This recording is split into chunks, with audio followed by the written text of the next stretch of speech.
Now, there you go. I can wait till it's my turn.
Yo, what's up, man? How y'all doing? You know something, guys? Tonight, we have to rip them apart big time. Tonight, we must destroy them. And I don't mean the casual use of the word destroy. We got to go thermonuclear on them tonight. We have to bomb them back into the Stone Age tonight. They've gone too far. My name is Tim Black. Welcome to the Tim Black Show, guys. What's up?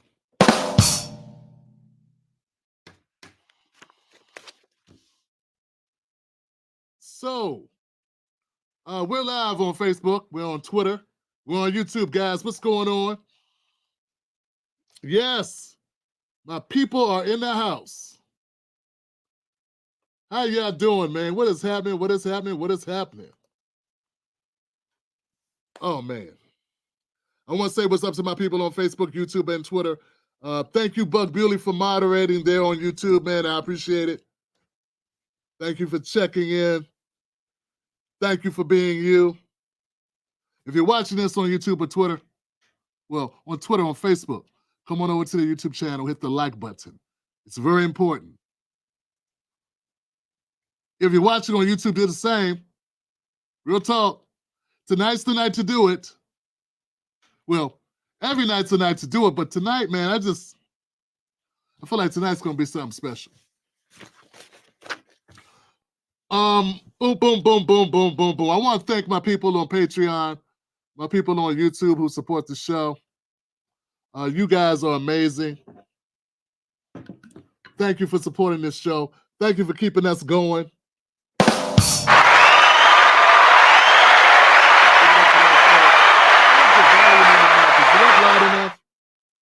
Testing 1, 2, 3. Testing 1, 2, 3. Can we get a little bit more V there? A little bit more V. All right, testing. Hope that's enough V. Oh man, I've been working today, baby. Your brother Tim Black has been earning his no pay today. So, I see some people in the house. I see some of my members in the house that came through. Wolfpack. Tobias, what's up, man? Arlene Chambers, thank you for being here. Thank you guys who support Black Man, but thank you for being here. The town I live in, good to see you again, my friend. I'm ticked off, man. I heard I do really good shows when I'm ticked off. We'll see. No pressure. No pressure, Tim. No pressure. Phyllis Foster, thank you for being here. All the members of the show among friends, thank you. Thank you, guys. Thank you for being members. Bill Brummer, thank you for supporting the channel. Folks, you can start off with just $5 a month, man. Just one cup of coffee, one day a month. Just one cup of coffee, and you'll become a member. Become a VIP in independent media. Be a part of the solution, not just the problem. And we are doing it live tonight. This show is brought to you by you. Patreon.com, Tim's Take Live. That's where you go to become an official member of the Tim Black Wolfpack and a VIP of the Tim Black VIP Club. Our goal is a very aggressive 700 likes. That's our goal, man. Our goal is not in dollar figures, it's in likes. So hit the like button, guys. Let's get to 700. That's important to a brother, man. It's important for that algorithm. See, the algorithm is not for vanity. You know, my grandbabies love me. You know what I'm saying? So it's not about that. It's about me being on the right side of history and me like being able to get through this damn algorithm. Because the algorithm is what's making me, be so, prioritize likes, because those are what send signal to YouTube to send this show out. All right, guys. Hope you got nowhere else to go for a little while. Let's do this. Buck, you ready, fam? Are you ready, Island Girl? Are you ready, Julie Pulley? Are you ready, Kathy Sanders? Elizabeth, how you doing? Are you ready? Q Mechanic, Stephen Alexander, Uli's in the house, Kat Negrita, David Tomlin. I just want to show a little bit. Let me take a little bit of extra time, man. Jennifer Perlman, Donald Moore, what's up, fam? Revelator, see, Kelly M, what's up, sis? Horace, what's up, fam? How you doing, man? Much love to you, Horace. Thank you, brother. It just takes, I know when people are watching and they get like ticked, Tim Black, why you take so much time starting the show? Well, come and be a member of the show and you'll find out, man. My people, the only reason why this show is available is for these people that I'm shouting out. Without them, then I'm not doing this. So it may seem like forever for you, but it ain't long enough in my book. Know what I'm saying? Y'all making me get a little sentimental. But thank y'all. As Lord knows, mainstream don't believe in my ass at all. Mainstream is like, get out of here, Tim Black. Get out of here, Tim Black. So it takes you guys, you just as crazy as me. If you're watching this show on any regular basis, you're just as crazy as me. All right, to anybody that's new, that's wondering what's going on, my name is Tim Black. This is the Tim Black Show, and we cover U.S. politics here. That's our focus, U.S. politics. So let's go. I put out a video earlier. It's about Kamala Harris's rally in Houston, Texas. And what happened there was kind of concerning. I mean, they lied to a bunch of people and told them that Beyonce was going to be performing so that she could be able to draw a big crowd. Now, I don't know if anybody paid to get into this rally. I tend to think political rallies are free. Are they free? Well, anyway, the problem is this. Beyonce did not perform at the rally. She was at the rally with Kelly Rowland. Hey, Kelly. But she did not perform at the rally. And a lot of people, man, like, I understand like 1 million people tried to RSVP to go to this rally. I hear people from the Democrats and people that just watch CNN and NBC, MSNBC and those other channels, I hear them talking down about this issue. Look, guys, there were people that stood in the line 5, 6, 7 hours because they thought Beyonce was in there who was going to perform. Now, Beyonce came out and spoke for about 3 minutes, 4 minutes. Okay, so get this right. There were other people that performed at this rally. It wasn't like it was just Beyonce and why'd you think she was going to perform? No, Megan Thee Stallion performed at the rally. Remember that? Okay, so it's not crazy for people to think that, particularly when you got news entities saying there were going to be a performance by Beyonce. USA Today was just one of them. MSNBC reported it. So stop caping for Kamala Harris. Stop caping for her team. At any time, they put this information out about Beyonce performing a couple days ago. Now, if you're part of the Kamala Harris, let's just say you're right. Let's just say I'm making too much of it. Let's just say Kamala's a very honest person. Her team's very honest and all this shit. Here's a question.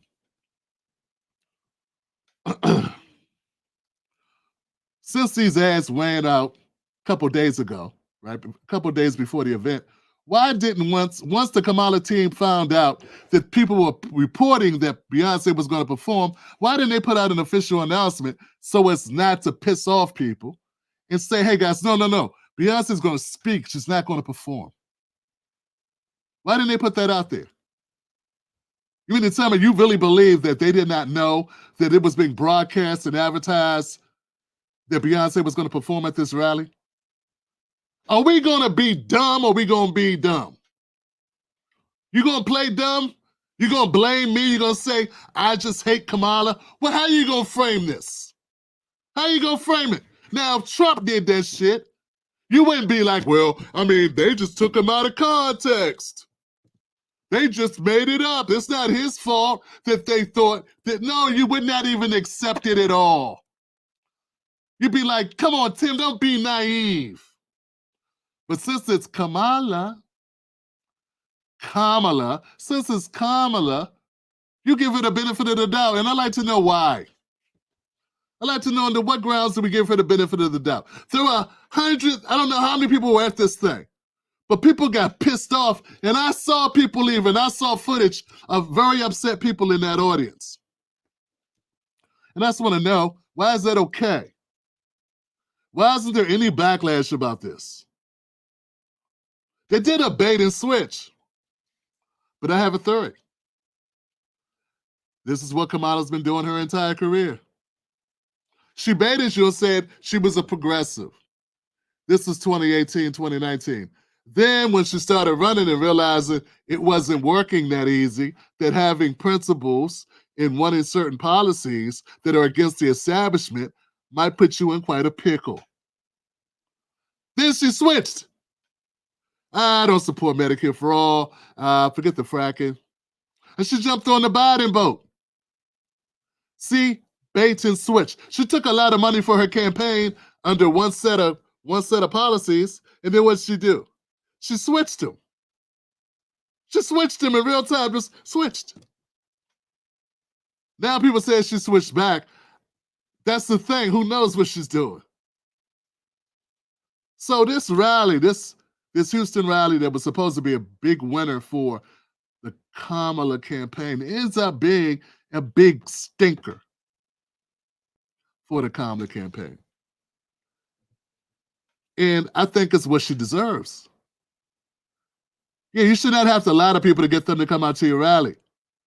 If you have to lie to people to get them to come out to your rally, maybe they shouldn't come out to your rally and maybe you should not be running for president. But see, this is the same old ground I've been covering all along. I think it's very basic. She ain't ready. You know, Tiffany had his statement, she ain't ready. Remember that? We ready. No, she ain't ready. Tiffany Haddish ain't ready, and neither is Kamala Harris. Neither one of them is ready. Didn't say Tiffany's not a great person, but she ain't ready. Okay, guys, so here's the deal. I won't pretend. I don't have to pretend, or I don't have to apologize, right, for telling you the truth, and you don't have to lie to yourself. And we can be cool. We can be cool, and we can both accept reality. Because that's where we are. The truth is, this guy that's supposed to be the Hitler, the new age Hitler, he's killing her in the polls right now. That's reality, man. That's what they're facing. And this puts us in a very precarious situation. You know what this does? This creates a situation where the Democratic Party is very desperate and they're willing to do anything, man. They will do anything. There's no stone they'll leave unturned. There's no person they won't run through. There's no divisive tone they won't take. There's no bashing. There's no shaming. There's no amount of victim playing that they won't do. I mean, it's all over the map.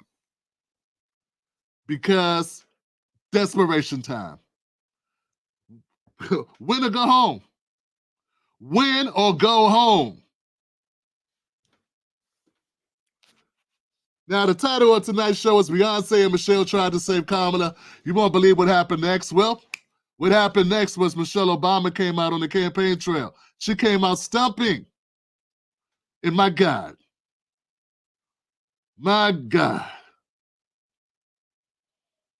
forgive me, Lord.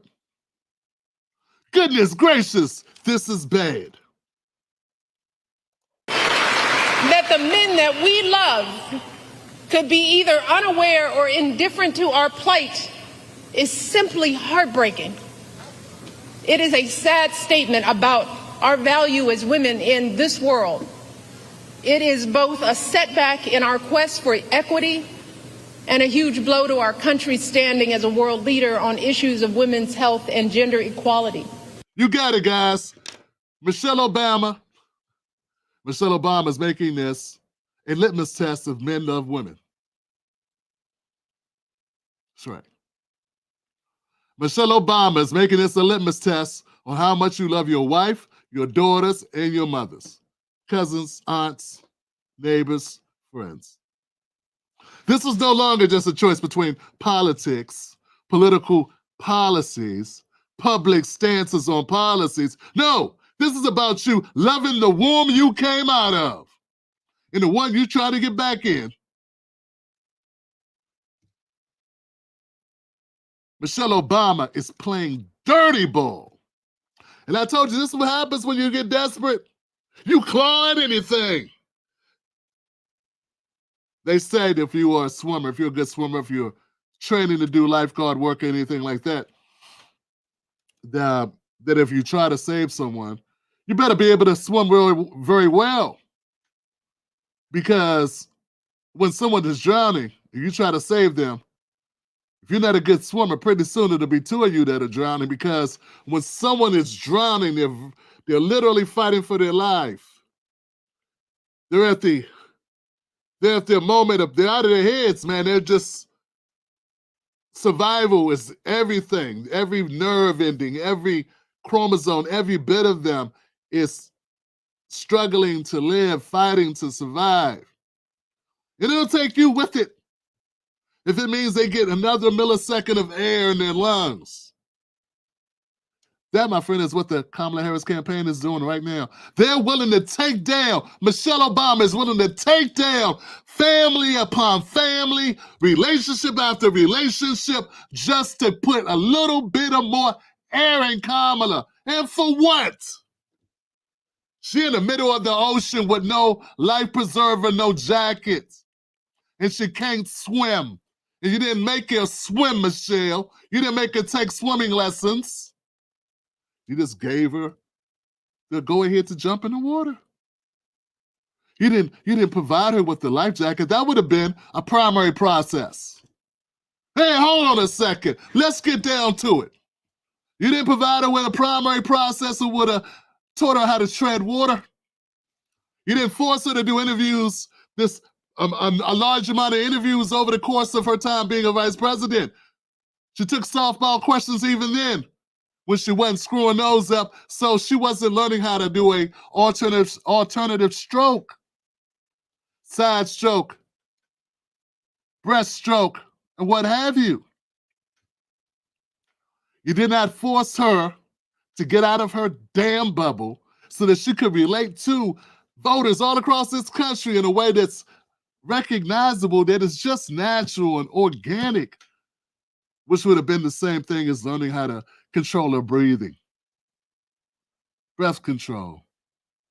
So basically, you're complaining about her drowning, but you didn't fortify her with any of the tools, not you or your husband. And I'm going to hold you accountable because you were the first lady. You talk in this speech, 40-minute speech about how well you know Kamala and how amazing a person she is. When that ain't why we elect someone. We just don't elect somebody because they're nice. And I'm tired of hearing y'all talk about how nice or how good a person someone is. If Kamala was such a good person, she wouldn't have locked up men and women, threw away the kids. She would not have become a prosecutor to begin with. And that goes to her and also Brooks, whose ads I keep seeing ad nauseum.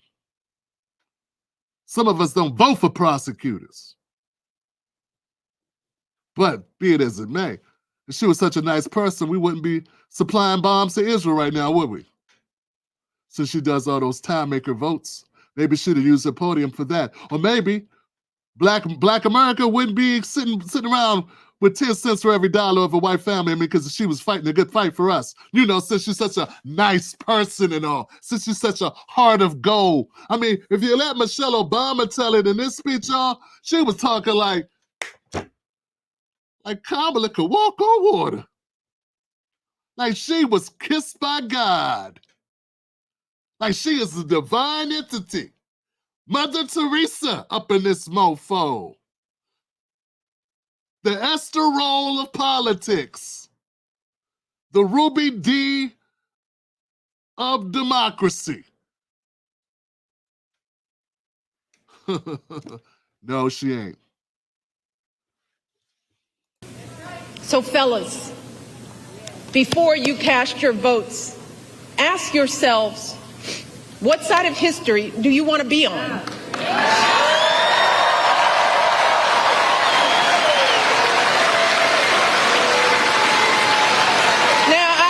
I recognize that there are a lot of angry, disillusioned people out there, upset with the slow pace of change, and I get it. It is reasonable to be frustrated. We all know we have a lot more work to do in this country. But to anyone out there thinking about sitting out this election or voting for Donald Trump or a third-party candidate in protest because you're fed up, let me warn you, your rage does not exist in a vacuum. You know what? And neither does your pampered ass life. Your pampered ass existence does not exist without a vacuum or inside of a vacuum.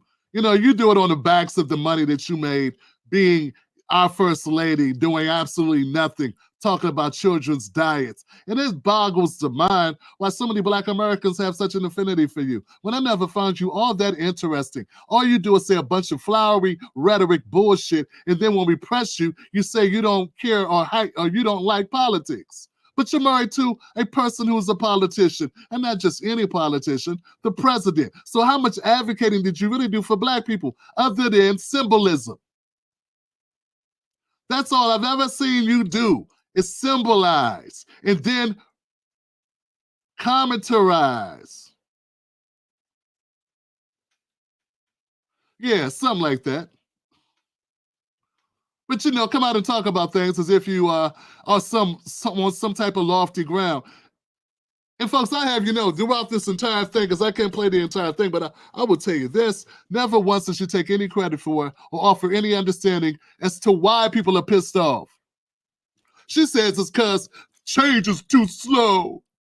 Nah, people are pissed off right now because the last 4 years have sucked. And Kamala Harris is a part of those last 4 years. And Kamala, or you have not mentioned that in its entire speech. You talked about other shit. You didn't talk about where we are right now. Because Kamala bears responsibility for that, doesn't she? How about that being a good reason not to want her? Because, see, typically, when people, in any situation, when there's a time to renegotiate contracts, when there's a time to pick a new person, if you don't like what was just going on, you pick a new person. We didn't get an opportunity, not all of us. Well, I'm getting an opportunity, but I'll vote independent. But those people that have to vote, based on the two-party system, who have resigned themselves to vote for the two-party system, either Republican or Democrat, they didn't want this. They didn't want a do-over, which is what this effectively was with Biden and Trump. That's a do-over, and nobody really wanted that. They wanted different options. But you know what they really didn't want, Kamala Harris? They did not want Kamala. I'm sorry. You know what they really didn't want, Obama? Michelle Obama? Mrs. Obama? They did not want your friend Kamala. But guys, never does Michelle even mention where things are now. She just talked about women's ovaries, reproductive rights, access to abortion. She didn't once talk about economically where people are. And by the way, Kamala, not everybody is concerned about reproductive rights. You're correct. Not everybody is as concerned as you think they should be about their women or their wives or their cousins or sisters or aunts about their access to abortion, because they don't want them to have them. But you know what we're all concerned about that's universal?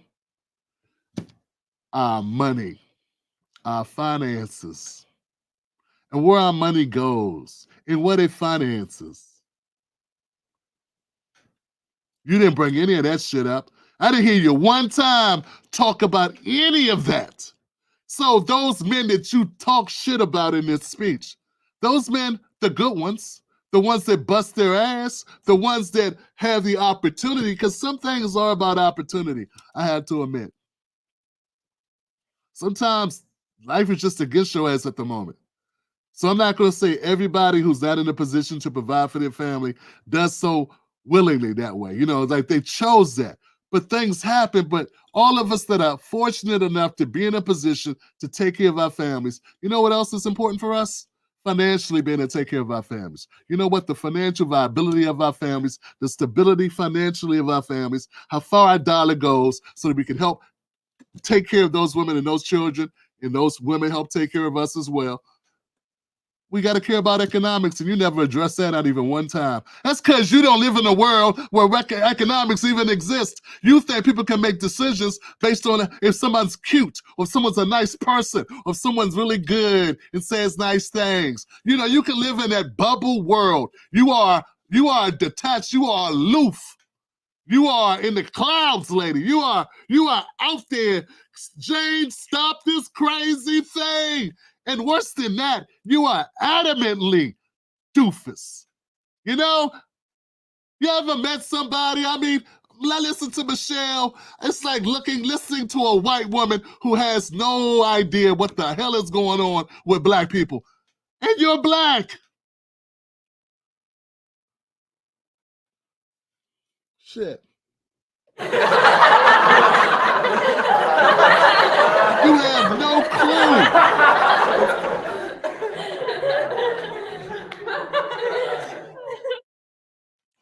How can you have no clue about black people when you are black people? Because you are in a caste system where you don't have to deal with regular problems. You may vaguely recall the resemblance, the semblance of struggle 40 years ago. Lady, you are a lot of cheeseburgers away from that, aren't you? You are a lot of martinis, foie gras, truffles away from that. You don't even broach, you don't even get close. You don't even scrape up beside any economic talk in this long diatribe of what we need to do for our conscience to protect women. Them women like living indoors and they like not struggling with the bills. Them women, a lot of, contrary to popular opinion, some women care about other things too. Yeah, they got other concerns like the mortgage, putting shoes on them kids' feet. This has all been harder to do under your friend Kamala, and you never bring it up, not once, but you talk down to people that live in that situation who can't just go, "Ooh, she has a nice skin tone, let me choose her." Wouldn't it be nice to go from an Obama to a Kamala? That rhymes. Oh, that's so cute. Woo! You can be her for Halloween, girl. I'm gonna make you be a Kamala, and I can be you, and you can be a little Obama. Obama. Yeah, that's what we can do. Oh, I can just see it now. And all the other people in America who are struggling to get their bills met because of this 27, 30% inflation that's kicking them in the ass are sitting there going, "Well, freaky dicky. Freaky dicky. What is she talking about?" But you have no one in your inner circle to tell you anything I'm saying. Your head is in the clouds. That's why your nose running, because your head's in the clouds, lady. If we don't get this election right, your wife, your daughter, your mother, we as women will become collateral damage to your rage. Yeah. You hear that, guys? She said we. Michelle Obama, keep it a buck. You ain't nobody's collateral damage. Why are you going to sit there and lie? Huh? Why are you going to stand there and lie about collateral damage? Since when did you have anything in common with regular women besides having a uterus? You've been living a lot. It's just disrespectful. It's just simply disrespectful. Damn it, Johnson. Let her keep going a little bit further. So,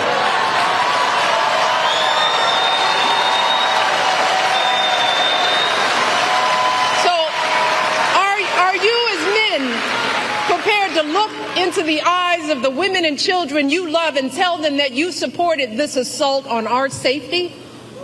And to the women. Listen to her. Listen to the audacity. Now I know who wrote that horrible book that I didn't read. You are just as bad as your husband. No wonder why you're together. You're both a bunch of arrogant, elitist pricks. Yeah, a bunch of talking down their nose at working class people, rich ass stiffs. Yeah, Hamptons, hangout hillbillies, hippies, Hampton hippies, Bloomingdale boobs. You know?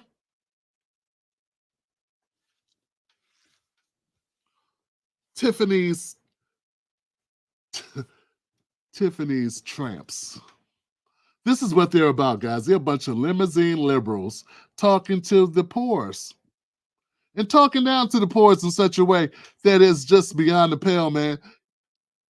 Someone said, "Tim Black, you don't talk about Obama this way, the way you talk about Michelle." Well, they're both Obama's goofy. But yeah, I did a nice video about Obama, about Barack Obama, the Barack problem. I talked about that, goofy.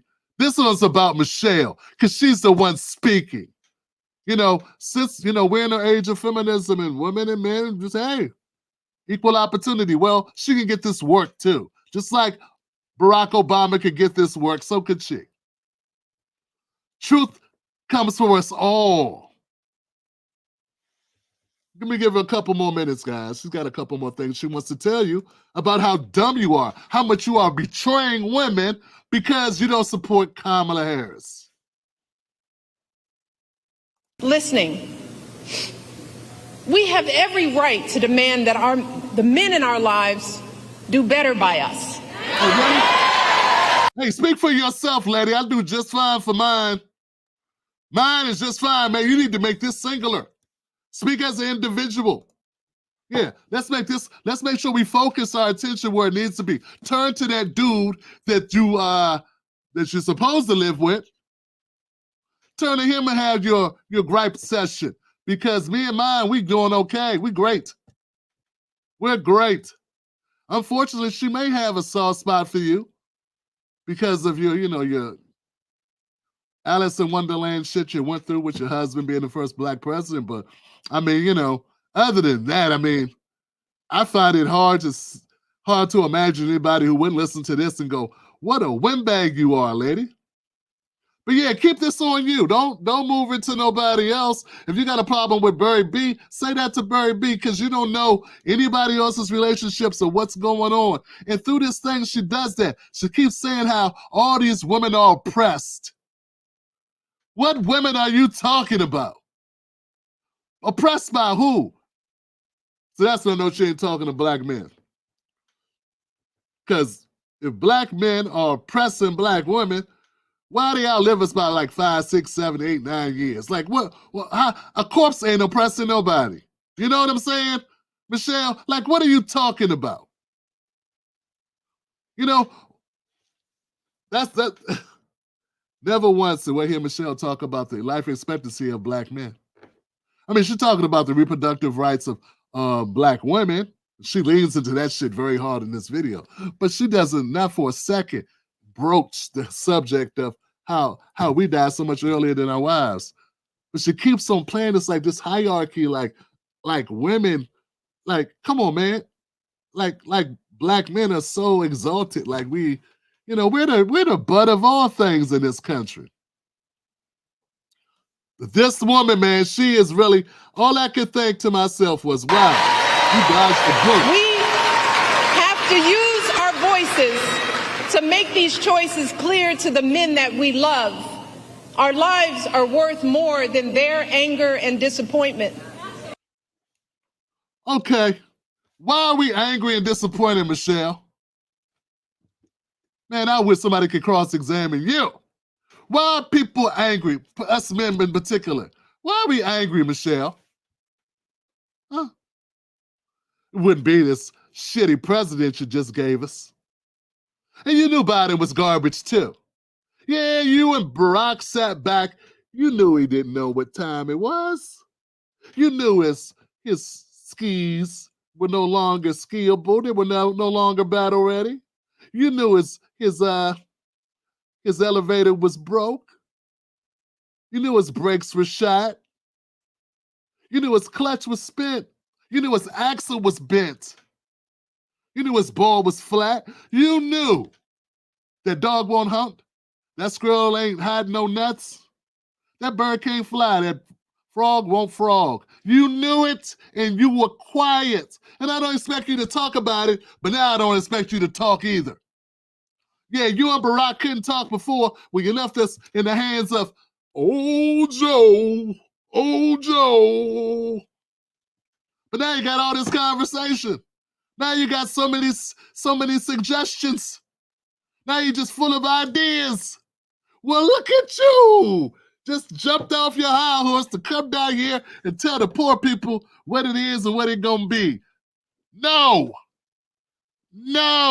You get back on that high horse, ride it right back down to some island we can't go to with your Richard Branson friends or whatever. Hang out with Mark Cuban and Leonardo DiCaprio and plan how you're going to defuse this whole Diddy situation when the tapes come out. Yeah, go do whatever rich, elitist, detached, formerly black people do. Go do that. Stop wasting our damn time.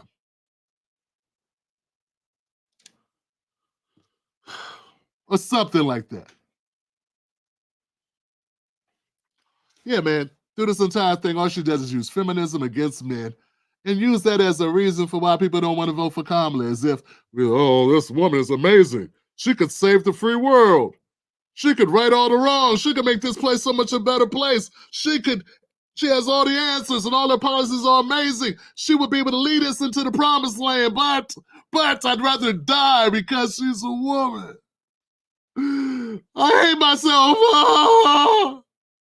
I hate myself. Please, Kamala's liable to throttle us, toss us, hurl us into World War III with a warmongering ass. Some savior. What savior wants to extend wars and throw more money, good money after bad money, supplying more wars and kill more poor people and more children and women in other countries? But they don't matter. That don't matter. That doesn't matter.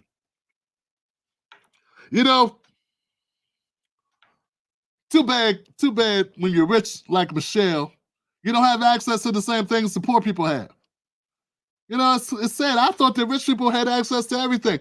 Because as I listened to Michelle Obama's plea for men to get correct and to respect and support Kamala Harris, I realized the only reason why she's saying that, she must not have saw this ad that I saw that gave all these great reasons why Kamala is not the one. Hey guys, can I get a like button, please? I know it's been a while. I need to have you hit the like button. Because in the next episode, I'm going to play an ad that very much crystallizes this whole thing. So if you're on Facebook or if you're on Twitter, come over, hit the like button for YouTube. Our goal is 700 likes. Let's do it. Because I don't think Michelle has had the benefit of this information. I don't know who's on her staff, what's in her security detail, but obviously she's never seen this. So let's share it with her, guys. Dear Kamala Harris, let's get one thing crystal clear. The vast majority of American men have no issue with electing a female president. Our issue lies solely with you. You were second in charge of California for 13 years. As California's Attorney General, Harris promoted enforcement of a law that allowed prosecutors to seek jail time for parents of truant kids. As a prosecutor and law enforcement, I have a huge stick. So I decided I was going to start prosecuting parents for truancy. I thought that was crazy. I was like, how can you lock parents up? If you don't go to school, Kamala's going to put you and me in jail. Yes, we achieved intended effect. I opened the door and I see at least 7 or 8 cops wanted to arrest me. As a matter of fact, they did. And frankly, you know the prosecutors in my office who volunteered to do this? My homicide prosecutors, my gang prosecutors. And they went over there and I said, when you go over there, look really mean. She had me arrested and prosecuted because my handicapped daughter was sick in the hospital and had missed some days of school. I learned that with the swipe of my pen, I could charge someone with the lowest level offense. That person could be arrested. They could lose time from work and their family maybe lose their job. They'd have to come out of their own pocket to help hire a lawyer. They'd lose standing in their community. I lost my job and couldn't pay rent, and we got evicted. Weeks later, I could dismiss the charges, but their life would forever be changed. I became homeless. We had to move into a motel. All because of the swipe of my pen. I don't agree what Kamala Harris did to my mom, and I don't agree with what she's done to other parents as well. You were second in charge of the United States for 4 years. She understood exactly what she was doing to those people's lives. She mocked them while she did it. And to this day, I have people defending her.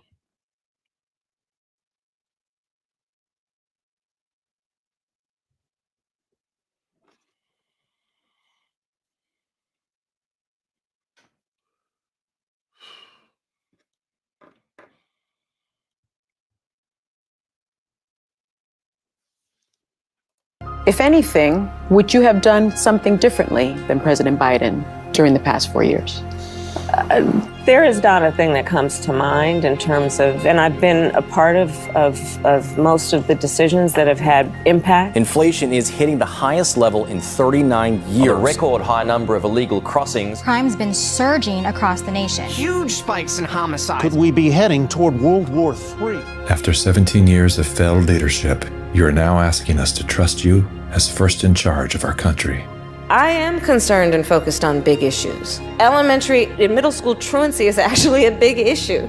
If we're trying to save the state money. Because of truancy, California public schools lose $1.4 billion a year in funding. I want money. My message to all Americans, do not trust Kamala Harris. As men and protectors of women and children, you are simply a risk we are not willing to take. Paid for by Maha Alliance and not authorized by any candidate or candidates committee. Yeah, there'll be people that say Tim Black, I don't want to listen to that. Yeah, but they won't refute anything that's in the video though. They won't refute it. They won't say that's a smear, it's not true. They just don't care. They don't care because they're so scared or whatever someone said, oh, this going to, Project 2025 is coming for you. There's a new project every year. You know that, right? You know that there's several other white papers that are written by other entities every year by all types of think tanks all across the country. I mean, there are like 20 agencies. Well, shit, way more than 20. Brookings, the Center for Public Acts, what is it? Center for Action or whatever the hell. The one Neera Tanden runs here in DC. And there are so many of these think tanks. And those were like the liberal ones. I mean, I can only imagine how many there are that are conservative, libertarian, that are all stripes. But anyway, fine. Hey, who am I? I just live here. It is what it is. All I know is that if you look at that video, those are very sound reasons for not wanting to support Kamala Harris. But see, it's sort of not a thing you can blame the average viewer about because the average viewer hasn't seen anything negative about Kamala. Yeah, because they've been watching CNN and MSNBC, which will never show you anything negative about Kamala. And anything that is that they do hear, if it gets any legs, someone from those networks would jump out and say it's a conspiracy theory, that it's not true. Then you get a lame like D.L. Hughley or Ricky Smiley or somebody else, one of these liberals is running around talking about how great Kamala is, sort of just kind of diffuse any negative attention. So the Media Research Group found that there's just so much of the liberals, the corporate media, just propping up Kamala Harris. I mean, it was like astonishing. I mean, like 90% of the coverage of Kamala was positive, and like 85% of the coverage of Trump was negative. Like astronomical differences, in the coverage. That to the point where it's almost like you can't even blame a person for believing and idolizing Kamala. Because that's all they heard. They heard, great, she's just great. She's amazing. What'd she do that was great? They can't name anything, really. They're not happy with the way things are now. They can't name a great thing that she's done, but for some reason, they just believe she's better because they're so afraid of Trump. And that's what it comes down to. But for some of us, that's not enough because we've had Trump before and the world did not stop turning. And black people were not put in chains, contrary to all the lies and smears.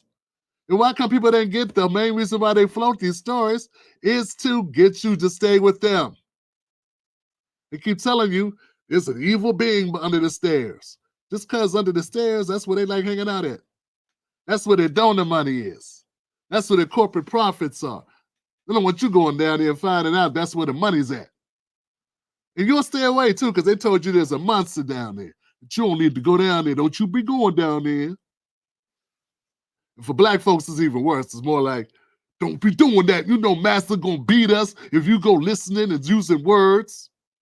Who taught you how to talk back to Master? Who taught you how to speak up for yourself? You know better than that. You are dangerous talking like this. We gotta fall in line, or we gonna be in trouble. All of us gonna be in a whole heap of trouble. And it's that type of talking, man, that type of mentality that's kept us under their foot for 60 years. And all I'm saying is why we can't come to the realization, I'm glad some of us are. Frankly, let me give some props. A lot of us are coming to the realization that they want something different. But we got these people that think we get something different by doing the same thing and just hoping really hard for change. Just keep hope alive. Keep hope alive. Jesse Jackson, 90 years old, y'all still going, keep hope alive.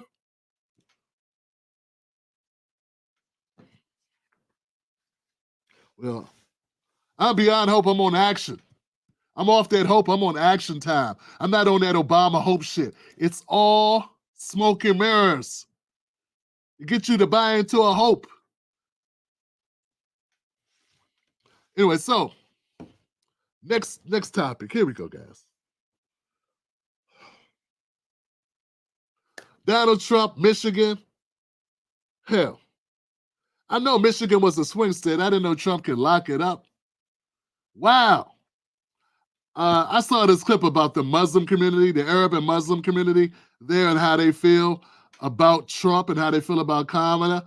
And I know this has got us in the Democratic Party just in a tailspin. I mean, what else can be said? The president said we just had a positive meeting with President Trump. We as Muslims stand with President Trump because he promises peace. He promises peace, not war. We are supporting Donald Trump because he promised to end war in the Middle East and Ukraine. The bloodshed has to stop all over the world, and I think this man can make that happen.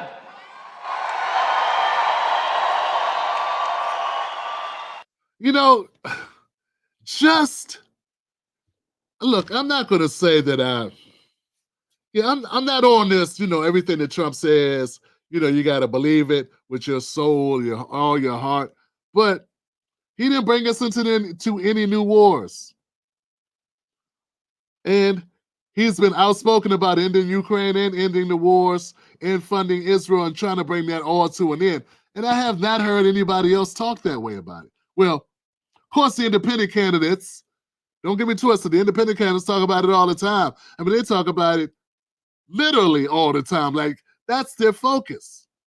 But you don't hear the Democratic Party talking about it. And I just think most people are just afraid to cross the Democrats because they control so much. But that's why you gotta cross them, because they control too much. They control what people are willing to say out their mouths, what they're willing to admit to, what they're willing to stand on, because of the far-reaching implications and the repercussions of going against the Democratic Party, which is precisely why you gotta go against the Democratic Party, because no one deserves that much power.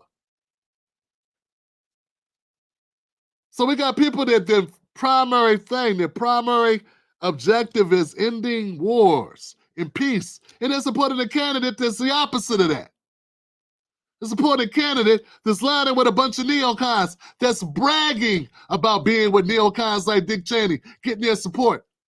And Liz Cheney actually bragging, running on the fact she's able to get them to support her. Not because she's changed the way they look at foreign policy, but because she's adopted their foreign policy.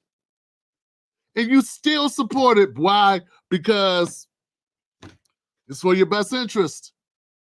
And this is precisely why I believe Trump's going to beat their brakes off of her.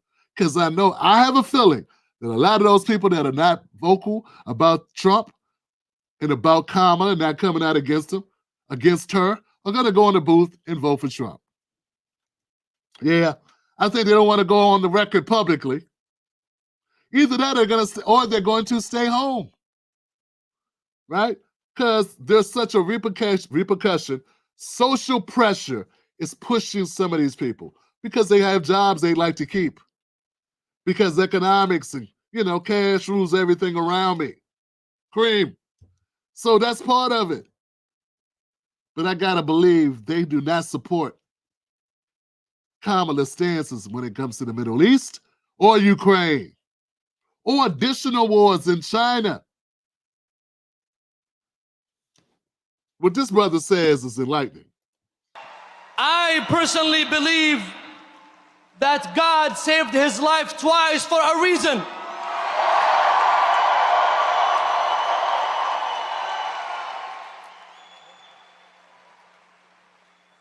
I believe personally that God has saved his life for a reason, which is to save the lives of others. We support Donald J. Trump for his commitment to promoting family values and protecting our children's well-being, especially when it comes to curriculums and schools.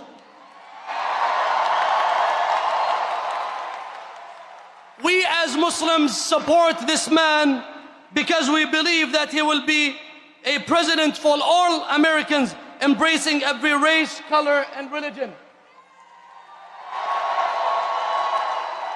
We are with President Trump because we want a strong border. And we agree with President Trump that anyone who wants to come to this country is welcome, but he has to do that through legal pathway. Oh boy. I know they mad. They didn't like seeing that, man. No.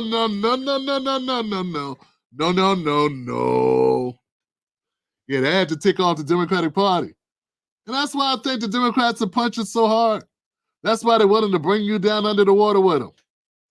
That's why Michelle's out here lighting gas fires on people's families, trying to ruin perfectly good marriages. Oh, man, just doing everything. Trying to pit wife against husband, husband against wife. Everyone's vote is their own decision, no matter who they are.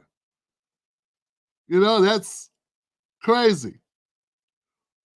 But it's them that are trying to get men to go with their women instead of saying, hey, everybody's got their own choices. So they're very much trying to put their hand on the scale and trying to do whatever they can to get Kamala through. But it's not working, guys. And then you got Michigan, and this is just embarrassing. I mean, those gentlemen that are there, I don't know if they're part of the uncommitted vote that was attempting to work things out with Kamala.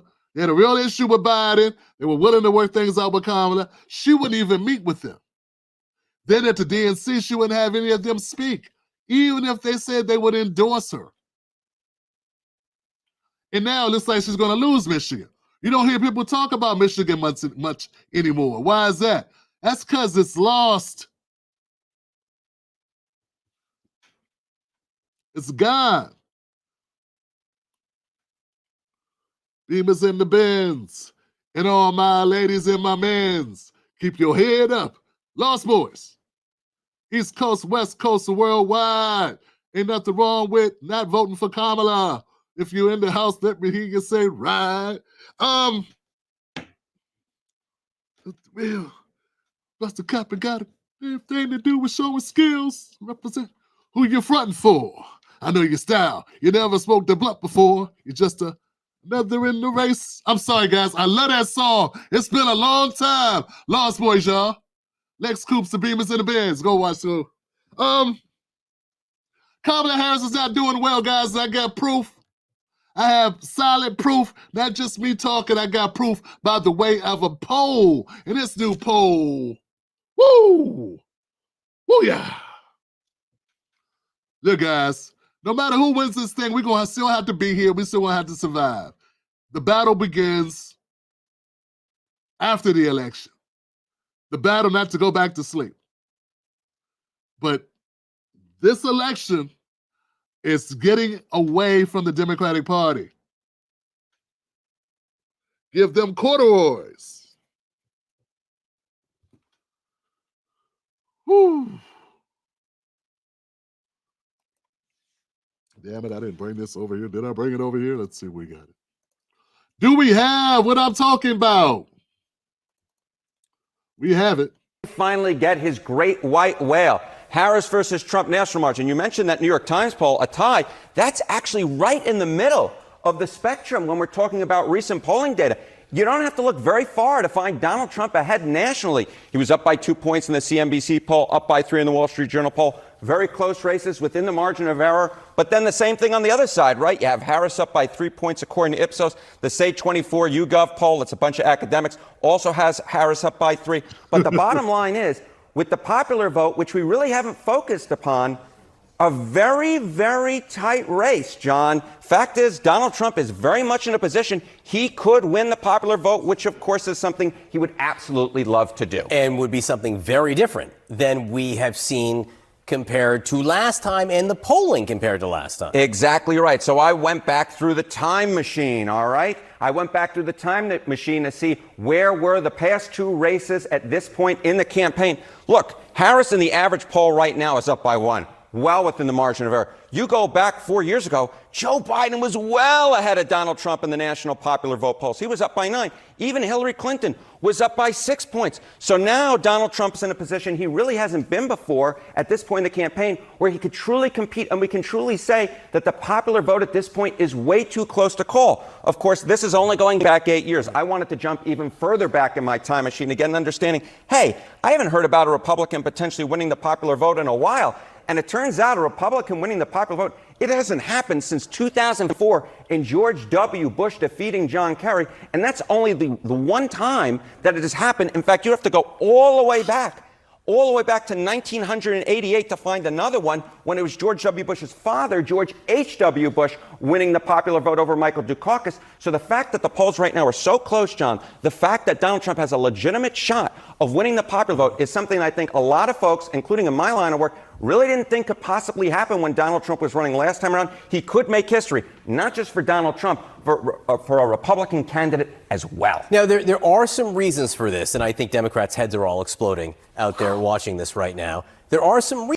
Yeah, there are reasons for it. It's called Trump won his primary 3 times in a row. It means he's very popular amongst his base. His base comes out, okay? And that's just the way it is. That's just the facts. You ain't got to spin it. I just want to know the numbers, baby. Let us work backwards from the numbers and figure it out, because more people are favoring his policies on that side of the ball. Those people, there are people that are supporting him. That's it. It ain't rocket science, man. He has not done anything that's I don't know, under the radar, totally different. It's just he's been consistent, and those people prefer his policies. And we've had a horrible 4 years when it comes to economics for the average working person. Inflation is a killer. That's going to be a thing that people are going to point to. Then you couple that with what happened with the border. I mean, most people did not realize 10, 15, some say as many as 20 million people came through our border. And then people want to act like that's just a mistake, an accident, and being unprepared. Like, there are people still that don't see that as a problem, because they're being programmed to say that. They think they have to say, oh, it's okay. Though no other country allows you to do that shit. Like, there's no other country that just lets 10 million people just come through. It's crazy. And so I come up with a couple of reasons for that, right? Why people think it's okay. They think it's okay because they think that's what good people say. They think that's how good people are supposed to pretend to be. Yeah, everyone's supposed to pretend to be okay with that. It's like, no problem. No problem. That sounds great. Oh, 10 million, oh, fine. As long as they don't move on their block. As long as they don't need public resources to work in their communities. And as long as those people don't end up being part of the people that take up those resources, then everything's fine. But let those people start getting sent to their neighborhoods. And all of a sudden, we have a change of heart. Yeah, everything's fine till you're the one that's suffering from the repercussions of the decisions that they're making. And once that happens, well, all bets are off. So that's the first thing. People think that it makes them a bad person if they don't go along with it. Number two, like I said, they aren't impacted by it. So out of sight, out of mind. It's not an issue if it don't affect you, right? What Dave Chappelle say? Everything's funny when it's not happening to you. Well, yeah, that's true. We got people that live in a bubble. And those people in that bubble that are detached from things, hey, it's beyond that. At this point, they've heard of this problem. You may not be experiencing it, but you heard about it. But it matters who you hear about it from. If you hear about it from MSNBC and CNN, even they now are having to admit maybe it wasn't such a good idea. They weren't saying this for the last 3 years, though, as it was happening. They were quiet. They waited until election time to hit Kamala with it. The whole time it was bad under Biden. Yeah, that's the only thing I do agree with Charlemagne on. Not that this would be his point, because he would never concede that this is a problem.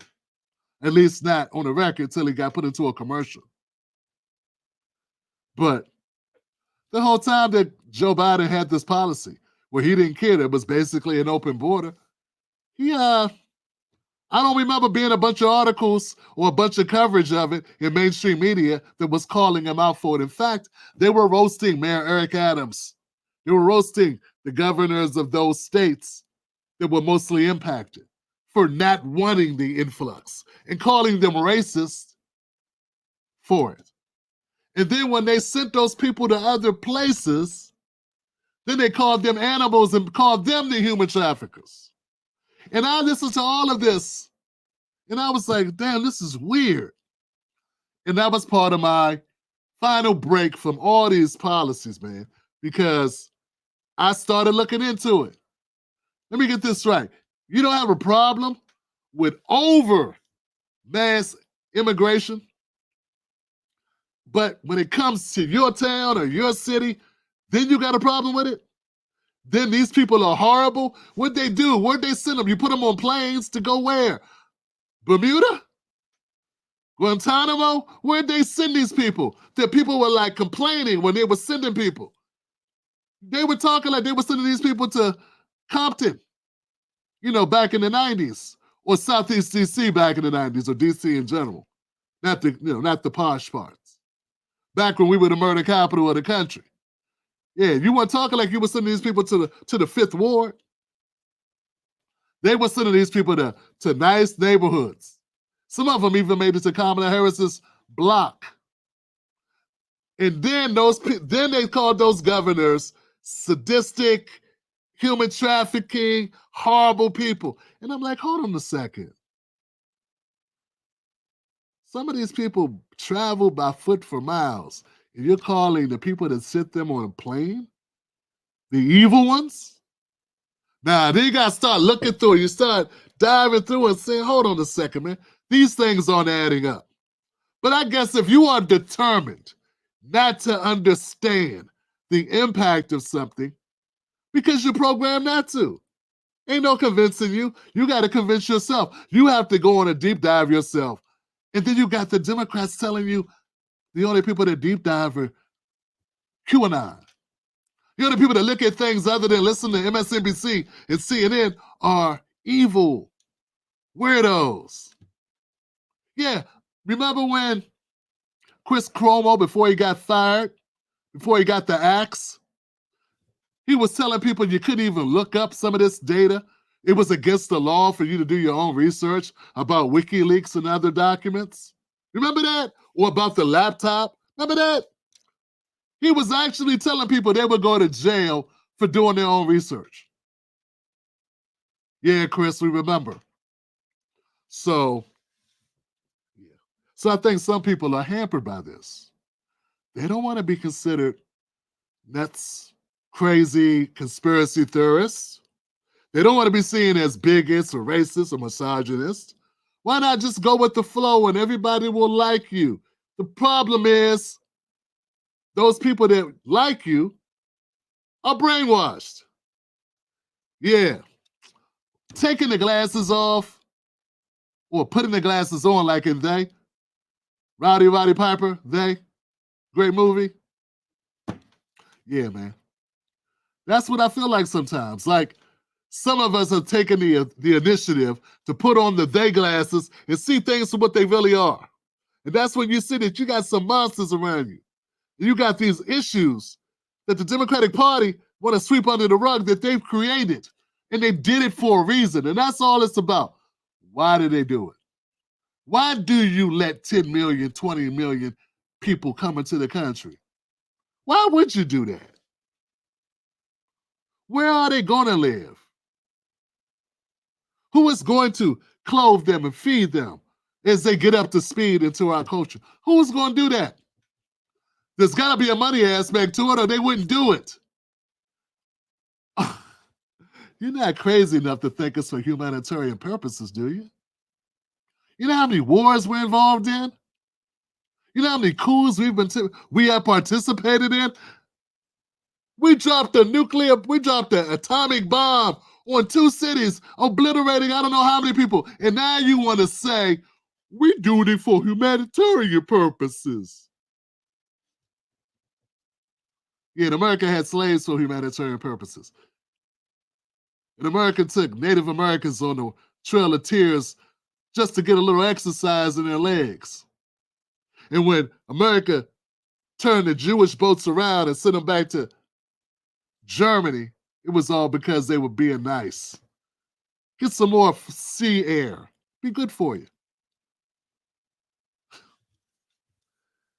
I don't know, man. I think some people just don't get it. They don't get the Democratic Party is the last vestiges of some of the most rotten shit in this country. And I primarily got a bone to pick with it because they intentionally, every time I turn around, they're using black people and their blackness against them in order to get votes. And they don't do shit for you. They just use your blackness to sucker you, to punk you. Then they give money to a certain number of black people, make sure they're gainfully employed, so they live a better life than you could ever imagine, just to keep the lie going. And as long as they keep the lie going, they be okay. And their lie hurts you.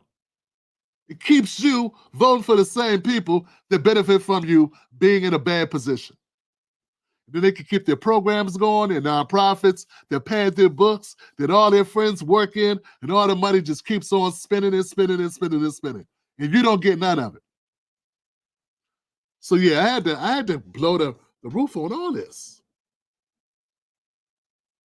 Because to me, I think if we're going to have a better country, if we got any shot at it, I'm not convinced we can win, but I'm convinced if we don't try, we never will. I know it ain't going to be easy, but I know I got to try because I can't go for the okie doke. Not that I know. You know, once you know something, you can't go back to unknowing it.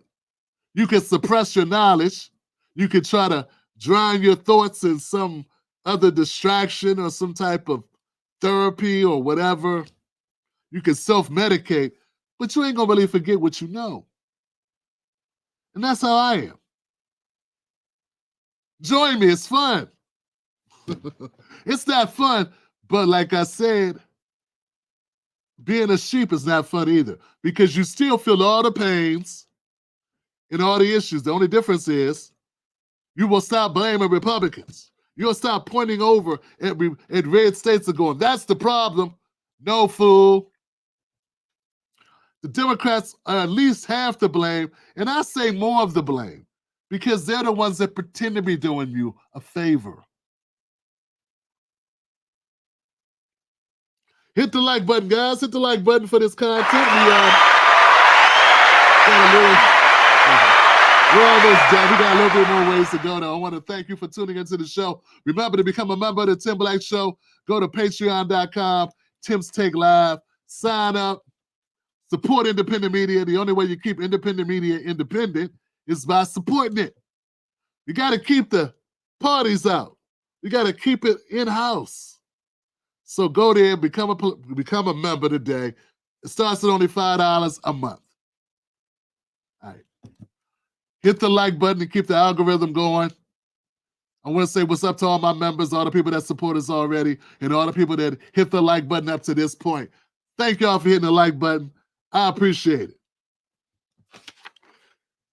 So we talked about Michelle Obama, Trump's Michigan Arab and Muslim community endorsements.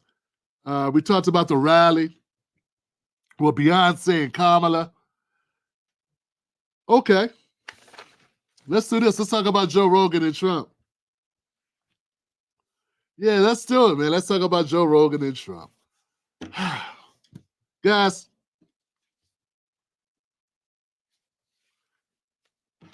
I saw the Joe Rogan and Trump. Well, actually, I think I got about 20 minutes left. Hey, look, man, it's 3 hours. It's over 3 hours long. So Donald Trump sat down with Joe Rogan for over 3 hours, and he talked to the guy. And they talked, and they talked, and they talked. Lord have mercy, did they talk? 3 hour conversations. When's the last time you talked to anybody for 3 hours? With it being recorded too. I mean, people are criticizing Trump for talking to Joe Rogan for 3 hours with no script, with no teleprompter, on random topics, and saying he didn't stay on topic. There is no topic. It's a conversation. They know damn well they couldn't talk to nobody for 3 hours. But anyway, it was amazing. It was fascinating. Of course, there are things that you're going to agree with and things you're not going to agree with. But come on, 3 hours? Then they got nerve to take his conversation and fact-check his conversation. Boy, I tell you, man, the corporate media don't stop, man. They'll go to your podcast when you talk for 3.5 hours and fact-check it. We found inconsistencies in his conversation. Meanwhile, Kamala Harris has had one press conference, and it consisted of talking about Trump. Oh, man, you can't make this shit up. So anyway, here goes some takeaways from the Joe Rogan and Trump conversation.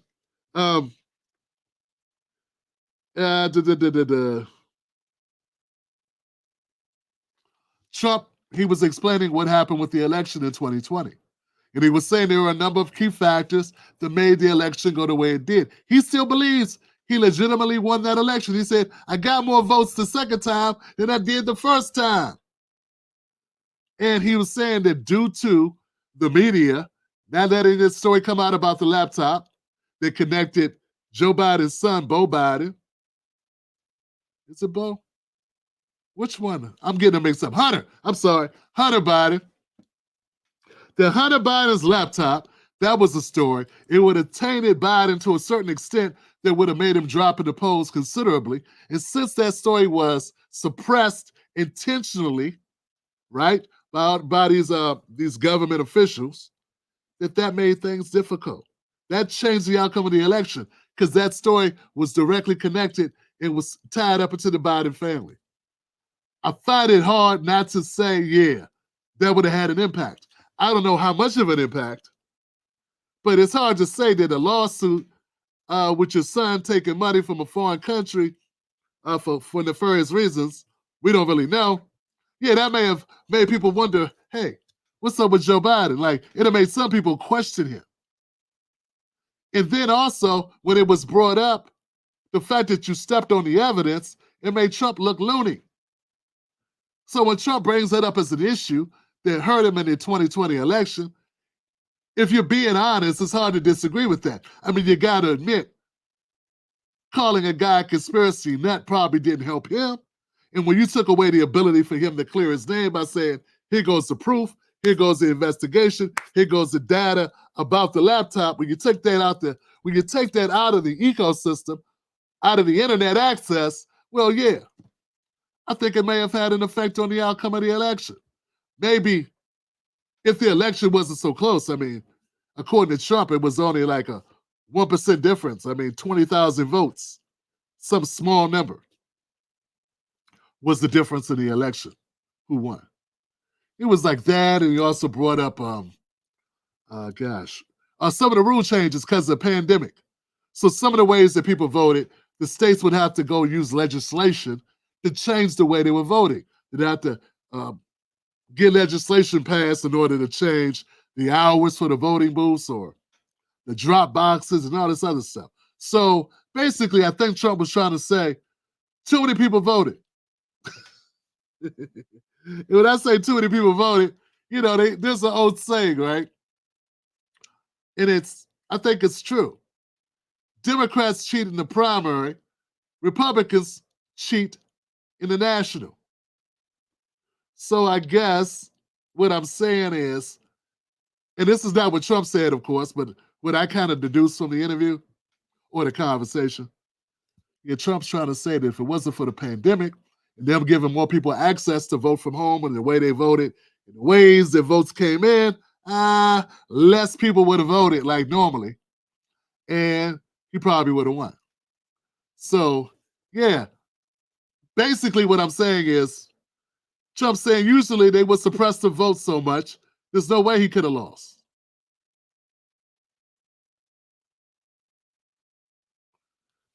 Here's your bone. Eat it in good health. Yeah, there's a bone to all my critics. So yeah, next. Trump brought up the thing about Biden's brain. Trump said that Biden's not just old, he's had a lot of brain surgeries. And people forget he had 2 aneurysms. 2 aneurysms. I mean, I knew he had a brain issue. I didn't know he had 2 aneurysms. I mean, this guy's strong as hell. 2 aneurysms in your brain, and you become president? Damn. I mean, he's a $6 million man. Biden's more like a superhero. And that's what Trump says. He attributes some of Biden's decline to the brain aneurysms, not just his age. Number 3. Trump said he would give RFK Jr. carte blanche as far as healthcare policy. And I don't know how I feel about that. I know that it appears to me that RFK Jr. is serious about doing something about our health. And he has no qualms going after big pharmaceuticals. So, yeah, I don't have a problem with that. If someone's passionate about fixing something and willing to dedicate their life to it, I think that's a good person to go with. I mean, I don't think he's doing it for money or prestige. He actually thinks that our healthcare policies are horrible, and he wants our food to be better. So, yeah. Focus on health. Do whatever you want, Trump said. Trump also said that Big Pharma has been in contact with Trump, and they said they don't much like this idea of RFK Jr. being in charge of that. And Trump says, I don't care. And so you never hear Kamala say shit like that. Now, it's not, I can't determine if Trump will follow through, but what has Kamala really talked about? I'm going to end price gouging. How are you going to do that?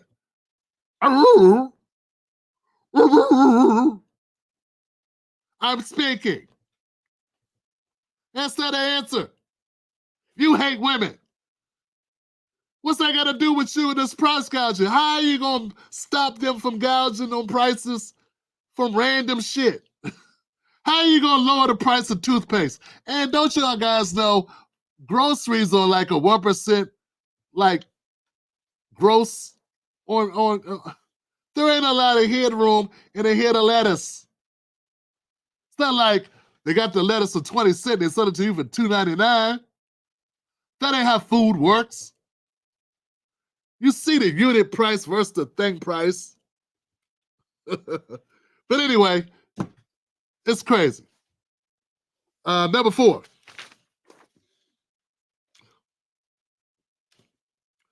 Rogan and Trump ponder media's obsession. Yeah, there was one part where Trump talked about how the media was always on his ass. Like he'll find a woman at the club. The media keep asking him to dance. Keep trying to take him home. Keep trying to put stuff in his drink. I'm joking, but I'm saying they keep buying him drinks and then they want to dance with him. He's like, here, take your drink back. Take your drink back. Wish you didn't give me no damn drink. You gonna follow me all night around the club. Shout out to the brother who made that up. I don't be biting people's jokes. I give credit. Here. Thank you. Here. Keep following people. So Trump said, yo, they keep on riding my back, man. They won't let a player play. They on my back all the time, you know? These people are just annoying. And he's right. But Trump doesn't realize, well, Trump has to realize the part of the reason why the media follows him around is money. Yeah, man, the Democratic Party, the corporate media, I should say. Corporate media, which to me is an extension of the Democratic Party. Let's not get it twisted. They're part of the Democratic system of order and propaganda and media industrial complex. It's all wrapped together, but the bottom line is they have benefited from him. What's it, Leslie from CBS, the former CEO of CBS, said that, Trump may not be good for the country, but he's good for business. Go business. As they proceeded to give Trump, I think it was like $1 billion of free earned income or earned publicity, like earned media coverage. Like for him to pay for that much PR would cost $1 billion. They just gave it to him. And not just CBS, MSNBC, CNN, all of the entities. So yeah, I agree. that Trump gets a lot of coverage. He also gets a lot of smears. So it's never of the positive nature that a PR agency might want you to get. They may want you to get occasionally coverage that's of a positive or neutral nature. But all they've been doing is, reporting badly about Trump. So, yeah. But for some reason, because most voters hate the establishment, so as long as Trump is appearing to be anti-establishment, it works for him. Because it's like, oh, he's still on that side. As long as they hate him, it's like if the people you hate someone and they show contempt for them, it makes you like them more. So that's what Kamala doesn't get. All this ass kissing makes life harder for her. Yeah, all the kid gloves and stuff. She's never the victim, though she tries to play it. I don't know where that comes from. They keep telling people that poor Kamala, she's a woman. That's why people won't support her. That's why this, that's why that. And I'm like, dog, she just had Beyonce at her rally, and all these people showed up because they love Beyonce. And guess what? Beyonce's a woman, and they love the hell out of this lady. It's like the #1 star in the country, in the world almost. Well, at least in the country. I don't know about the world, because I'm pretty sure anybody in China doing anything has probably got more fans than Beyonce. I mean, there's a lot of Chinese people in China. But my point is this, guys. There are a lot of successful women that are doing amazing. That's because they're amazing at their jobs. They are amazing at what they do. And I don't know. I think Kamala has a lot to learn. And the media game is one of them. Kamala's standoffish with media. She doesn't, if she was brash and talk shit instead of talking down, maybe things would be a little bit different, but she would have to be a different person. Trump gets after the media. Not in a talk down, and I mean, he does talk down, but it's different though. Not in the, I'm gonna have you sent to the teacher's office. He'll go on a back and forth and do the dozens with you. Last but not least, Trump says, it was like it sounded like Trump wanted to get an endorsement from Rogan. Rogan wouldn't give him one, but he did kind of float it like, hey, man, you're not a Kamala guy. How you going to be a Kamala guy? Nobody cools a Kamala guy. And then Rogan did admit that being a conservative or being on the side of conservatism now seems like to be the popular thing for the kids. which is crazy, right? But that's how far we've gone. The liberals have gone so far with all this correctness that they've overcorrected, and people have rejected it. And now, because we got this horrible system of just one or two parties, or a uniparty attached at the head, people are deciding, well, this is the lesser of two evils. And I've been telling people, I've gone on the record, and I've taken a hit, man, and people get pissed off at me, and I don't give a damn. I tell you straight up, Kamala Harris is the greater evil. Some people say, Tim, that's not going far enough. That ain't going far enough, Tim Black. Yeah. Screw you. Yeah, it's important for me to say that. It's important for me to be honest. I still believe the Republican Party is evil. Trump is not the Republican Party. He is Trump. I see him as a different entity because I don't think the Republicans want his ass at all. I think the Republicans dislike Trump as much as Democrats disliked the version of Bernie that he used to be. Not who he is now. Oh, come on. You know? Who he is now is nothing. Now he's an apologist for the Democrats. Oh, it's bad, but it's not that bad. So it's, you can't answer the world. Can't answer everything. That's not who he was a while ago. He was like, we need to burn this shit down.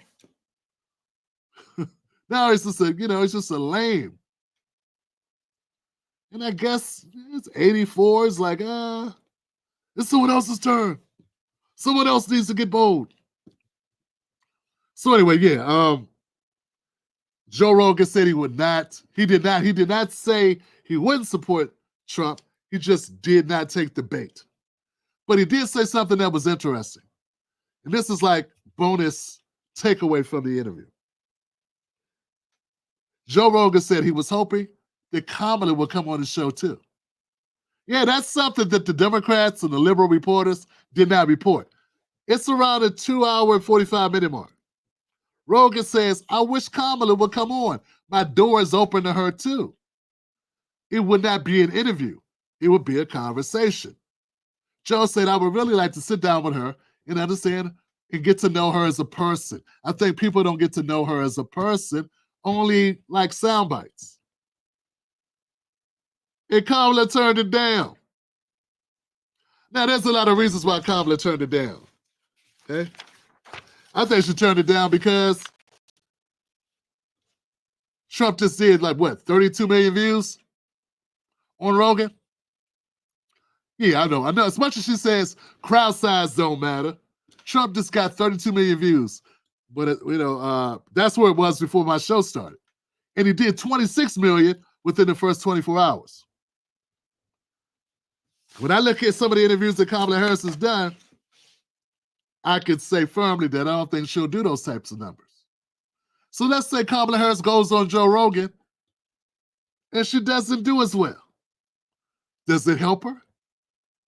Or does it hurt her? See, I think she would go on there and it would hurt her.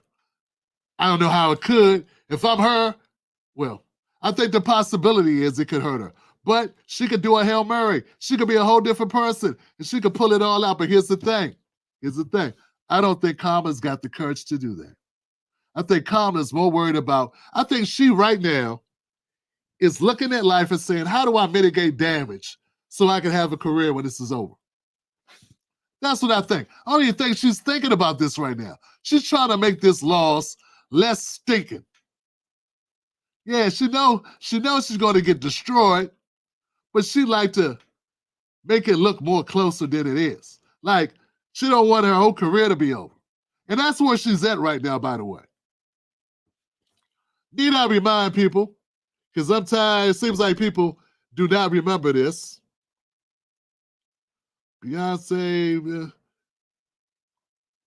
News. Recent focus groups conducted by the Super PAC Republican voters against Trump found that swing voters don't like Harris. And focus groups conducted by the Democratic National Committee also found Harris rubs some people the wrong way. So, Jonah, how big a drag is Kamala Harris on the ticket? I think she's a pretty... Now, look, guys, this was in April of 2024. These are intellectuals and media people, whatever. You see them. It's on CNN, not 2020, not 2021, not 2024. They're talking about how unlikable Kamala Harris is. And now we got Michelle Obama and all these other people telling us that we hate women because we don't like her. But they already knew their own people don't like her. When these people are talking, they're not talking about Republicans. They're not talking about, conservatives or MAGA supporters. They're talking about swing voters and independents not liking Kamala. They already knew it. But now they get out and they talk as if we hate women now if we don't like her. Well, as an independent, screw you. Go play in traffic. Listen to this guy's response. It's important. He also found Harris rubbed some people the wrong way. So, Jonah, how big a drag is Kamala Harris on the ticket? I think she's a pretty big drag. I think she was arguably Biden's worst political decision of his presidency to pick her in the first place. And one of the special reasons that she's a drag is Biden's age concerns people. They worry that he can't fill a term. They worry that he's not up to the job. And so the vice president matters more than they normally do. I generally think going into the future that Democrats really should not nominate or front people who come from decidedly all blue states unless they're like once in a generation talents like Barack Obama. So look, guys, if you're afraid, reason why you don't like Kamala as VP is because you're afraid that Joe Biden will be left or have to leave and Kamala becomes president. That's one of the main reasons why they don't like her, because they don't want to see her as president. And now you're wondering why people don't support her for president? They just said they didn't like her as VP because she could be the successor to the presidency. And now we're hearing all these people talk about how she should be president. Like, either you were lying then or you lying now. And I didn't see Obama coming out, or Michelle coming out, or Pelosi coming out, saying, hey, this talk about how Kamala's a drag on the ticket. I don't remember them saying, no, that was wrong. It was inaccurate. Now they say it because they got no choice. But they weren't saying that when people were talking smack. Yeah? Because Kamala Harris does not know how to talk to the center or to the right. She only really knows how to sort of speak the language of the base of the party, and that's 34% of the electorate. Let me pick up on that, because it's not just focus groups that are down on Harris right now. In a recent poll, national poll, 40% approved of the vice president's job performance, while 55% disapproved. And Kara, to Jonah's point, when I tell people, I say, look, Kamala's ratings sucked before she ran. There are people that give me a hard time, man. And I get it. You don't know anything. You don't know anything, so you think I'm making it up. You think I just pull numbers out. Nah, man. She was not a likable VP. 55% disapprovals. She's getting Trump numbers. But she hasn't had 10 years worth of negative coverage. She's had no years of negative coverage. How you get Trump numbers without any negative stories about you? No one's talking about Willie Brown and your sexapade with him, a married man, twice your age, who got you a job. Basically a no-show contract. No one talks about it. It never even made news. Only us crazy QAnons know about it. No one talks about the young man that was on death row. You had his whole life taken away from him. And then he gets exonerated. And you don't apologize. But I got to hear about Central Park 5 when a private citizen put out an ad in the paper. But no one talks about the attorney general that locked up black man, a young black man, and tried to take his life from him, and then did not want to allow him to use the DNA evidence to exonerate himself, and laughed at his ass in court. But it still becoming for it does not become a front page story, does it? Nah. It's only us QAnons and us Russian bots that know about the story. In fact, if you say the story too much, someone will jump up in a Joe Biden voice and say, You ain't black. Yeah, so Kamala's doing Trump numbers in the disapproval category. And nobody's been saying the truth about her. No one's been talking about her. No one talked about her shitty lab. Her lab that had tainted evidence in there. No one talks about her overcrowding the prisons to where there were prison deaths due to overcrowding, and that the state had to sue, had to take them to court and use Supreme Court to get her to let some of their people go because they were dying. And the reason why she wanted to keep them in jail? Money, to save money fighting forest fires. See, these stories, these things I'm saying, they never made mainstream media. I mean, Tulsi Gabbard went easy on that ass. There's more things Tulsi could have said that knocked Kamala out of the running. And Kamala went away for about 3 or 4 months after that. She was gone for a while until Biden picked her as the go-to VP. So what I'm saying is, people now act as if the issues that Kamala has are new issues, that they're based on her being a woman of color, or black people don't think she's black enough. No one's black enough to get my vote without doing something for black people. No one's black enough to get my vote without doing something for black people. No one's black enough to get my vote. Not even white people are black enough. Nobody is. Nobody. I would not support anybody who's not going to have policies that massively impact us favorably. I don't care who you are. I'm just one person, but I would never give you my vote unless I thought your policies would. But now I'm also looking at policies that are hurting us, like this immigration shit. Yeah. Me don't like that. I don't like that at all. So anyway, this interview, this segment is very eye-opening, folks. 40% approve and 55% disapprove. Given the fact that people are so worried, voters on all political stripes are so worried about Biden's age and whether he's going to last for 4 more years, is it a problem when they're not very satisfied or reassured by the person who would succeed him? Doesn't really matter. She's not going to be replaced, and they don't like her. There's lots of reasons they don't like her, and I don't think the vice president matters as much as people think. I don't think they think about her unless... With an 82-year-old yes, I get president, that. it might I get that, more. but right now, I don't think that's the first thing they think about is her necessarily. Damn.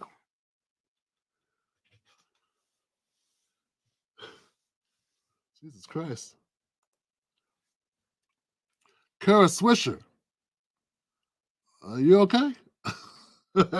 I seen her. She's still showing up on CNN. She be on the panels all the time.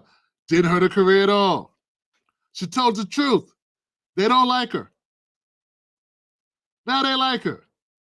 But do they, though? Do they like her? I don't think Kamala likes Kamala. If Kamala likes Kamala, she would have went on Joe Rogan's show and let it all hang out. She should go on Joe Rogan's show, smoke some weed, and talk that talk. Be a real, if you're a real sister, go on a Rogan show, smoke some weed and kick back and be a real person. What you got to lose? You're already losing. What? It's not like you'll ever work another job again. Get in the cannabis industry. Like, why not live? Like I've been telling folks, man, I don't know why people are looking at this very, they're looking in a very narrow view. Kamala Harris has been an attorney general, a senator, and a vice president. You could call that a hell of a run. Maybe she's not supposed to be a president. Maybe that's an amazing thing to be. You know, Charles Barkley never got a ring. He still was arguably one of the best centers or forward. He was a power forward, right? Still one of the best players in the league, and he's an icon, and he's rich as hell. But no, he didn't. He never won a ring. So maybe he wanted one, but he did make it to the dream team where he won a gold medal. Kamala, be like Charles. It wouldn't be terrible. All right, my name is Tim Black, guys. Thank y'all for tuning in. Hit the like button on this content. I tell you, man, I can't believe we made it through. I told y'all I was coming with some heat tonight, though, man. That Michelle Obama, that pissed me off. I had to go in. But hit the like button, guys. I appreciate you. Jesus, I tell you, man, I get lit sometimes, y'all. Horace, my brother. Thank you, Horace Jennings. I appreciate you, Horace. Yvonne became a member. Welcome to the show, Yvonne. Thank you. Black Mamba, never get tired of your content. Thanks for keeping it 100 throughout this election, unlike the majority report. Thank you. Tony B, sing it. So you know what it is. The Lex Coops to me was in the bins. Oh my freaking time. The memories, man. The memories. Norma J became a YouTube member. What's up, Norma? How you doing? Thank you, Norma. Queen Nile in the house. Queen Nile in the house. What's up, Queen Nile? How you doing? 2 times, Queen Nile? What did I say? I need to say it more often. Thank you, Queen Nile. You made a brother feel positively good about myself. Like I did a good job this Sunday. Thank you. Kelly M, what's up, sis? How's the husband? We carry signs. How you doing? Kamala is just collateral damage to the DNC, so the Congress can spend 4 years complaining about the Republicans continuing their insider training.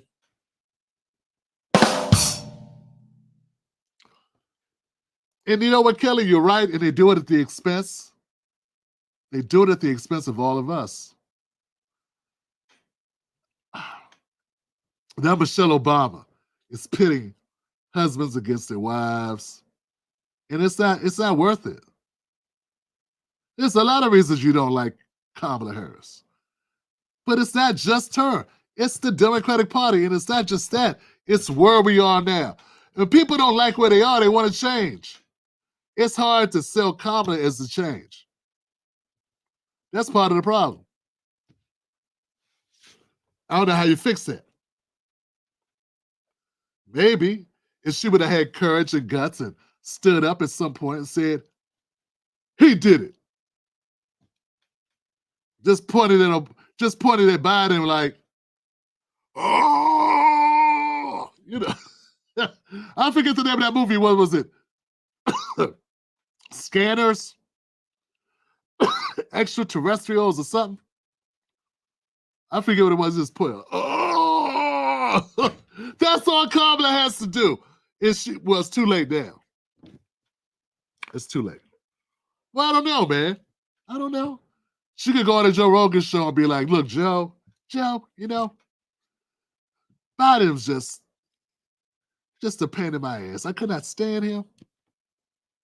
You know, just unload on his ass.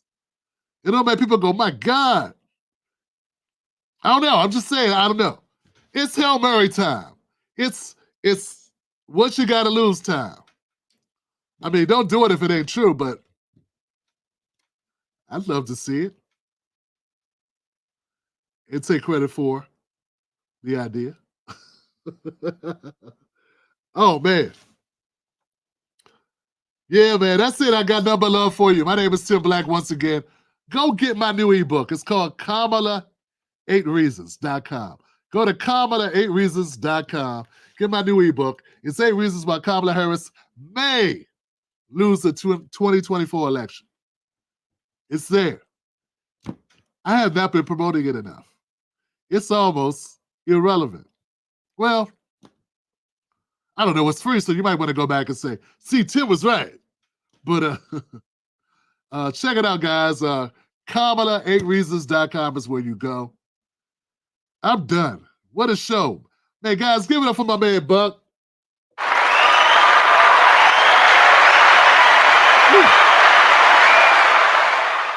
Give it up for Buck, man. Thank you, guys. My voice is out. And so am I. And so am I, man. We had a good show, though, man. We did. We had a good damn show, man. I tell you, I got some great supporters. And Facebook and Twitter. Remember, come on over to YouTube and subscribe to the channel. Please cut on all notifications. Stop playing with me. Cut on all notifications, y'all. Because when I put out content, I need you to come through.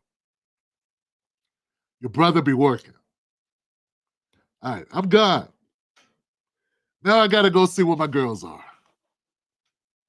Where are my girls at? Oh, there they go.